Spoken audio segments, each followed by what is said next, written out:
Hello guys, welcome to chemistry catalyst. आज मैं वो आपको तरीका बताने जा रहा हूँ जिसके द्वारा आप क्रिस्टल सिस्टम एंड उसके एक्सियल डिस्टेंस और एक्सियल एंगल को आसानी से याद रख पाएंगे। तो चलिए स्टार्ट करते हैं।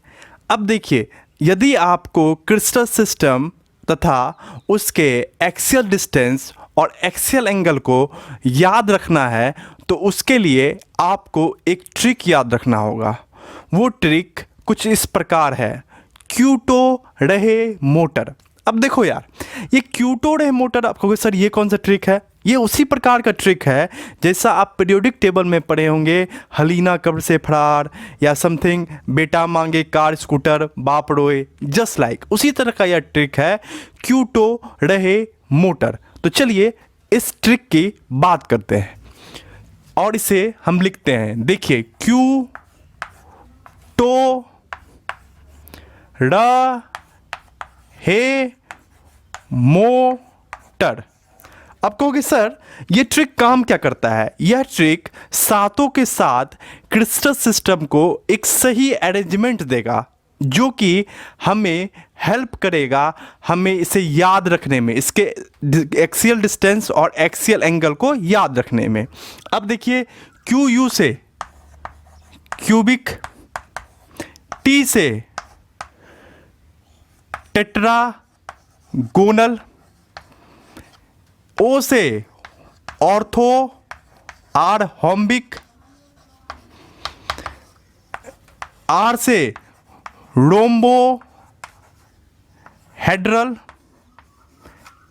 एच ई से हेक्सा गोनल, एम ओ से mono clinic, and T R से ट्राई क्लिनिक। अब आप देख पा रहे होंगे कि क्यूटो रहे मोटर सारे के सारे सात क्रिस्टल सिस्टम को एक अलग तरीके से अरेंज कर रहा है। आपको जब भी ये तरीका इस्तेमाल कर किसी का भी साइड्स और आपको एंगल पता करना हो तो आप इसे इसी तरीके से अरेंज करेंगे। तो चलिए अब हम लोग बात करते हैं एक्सियल डिस्टेंस की। एक्सियल डिस्टेंस, एक्सियल डिस्टेंस की अगर हम बात करें, ठीक, तो क्यूबिक में आप जानते हैं सारे साइड्स इक्वल होते हैं, ठीक, और साइड्स को क्रिस्टल सिस्टम में ए बी एंड सी से दिखाते हैं। तो चलिए, cubic A equal to B equal to c.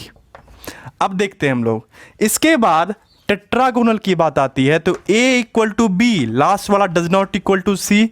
Then after हम लोग ऑर्थोहोम्बिक में सारे के सारे अनइक्वल कर देंगे। ये देखिए, A equal to B does not equal to C, यानी पहले वाले में सारा इक्वल, दूसरे वाले में लास्ट से एक अनइक्वल, तीसरे वाले में सारा अनइक्वल। उसके बाद एज इट इज इसे कॉपी करेंगे और यहाँ क्या करेंगे, पेस्ट कर देंगे। चलिए, तो ए equal to B equal to C, A equal to B does not equal to C, A does not equal to B does not equal to C, copy paste कर दिए।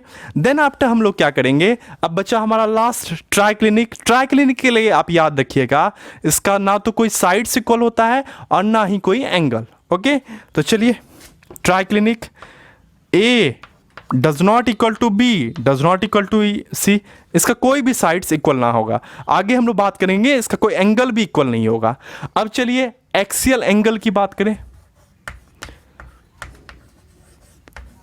एक्सियल एंगल, तो सबसे पहले हम लोग ट्राइक्लिनिक का ही लिख लेते हैं, ठीक। हम लोग जानते हैं कि एंगल को अल्फा, बीटा एंड गामा से रिप्रेजेंट किया जाता है, तो इसके ट्राइक्लिनिक के कोई भी एंगल्स इक्वल नहीं होंगे।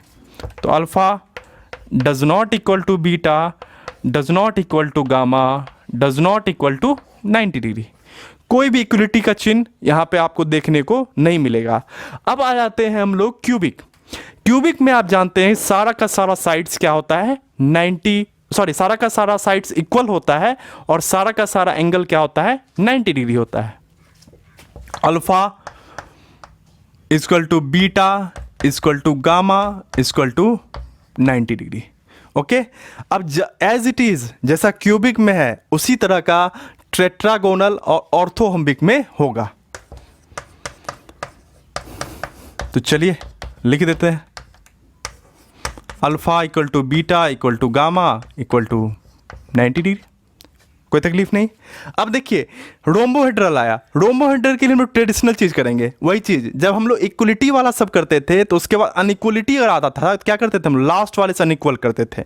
एज इट इज़ हम लोग यहाँ क्या करेंगे, alpha equal to beta equal to gamma, last वाले इक्वल वो क्या करेंगे, अनइक्वल कर लेंगे, does not equal to 90 degree. Okay, यहाँ तक क्लियर।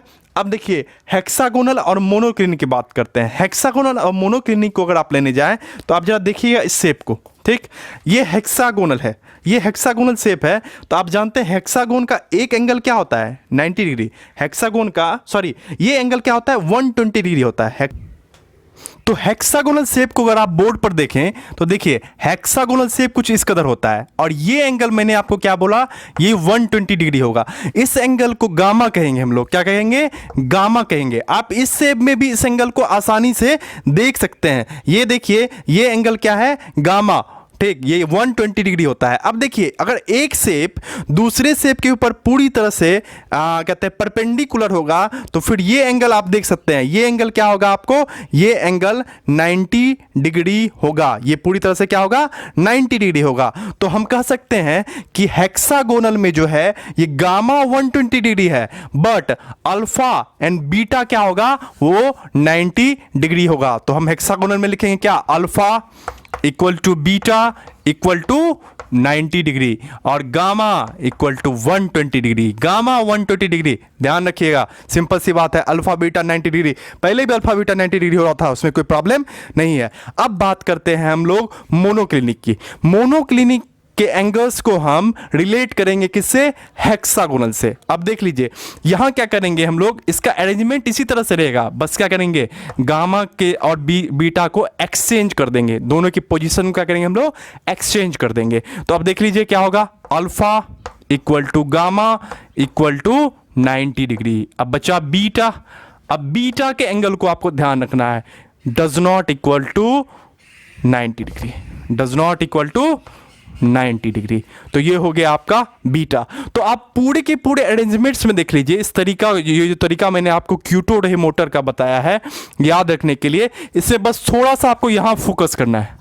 ओके, थोड़ा सा यहां फोकस करना है, उसके बाद एकदम पूरी तरह से ये रेगुलर है। अगर आप 1-2 बार प्रैक्टिस करोगे ना, उसके बाद आपको जो है कोई आवश्यकता नहीं है उसे याद रखने की, रट्टा मारने की कोई आवश्यकता नहीं है, आप इसे आसानी से ठीक याद रख सकते हैं।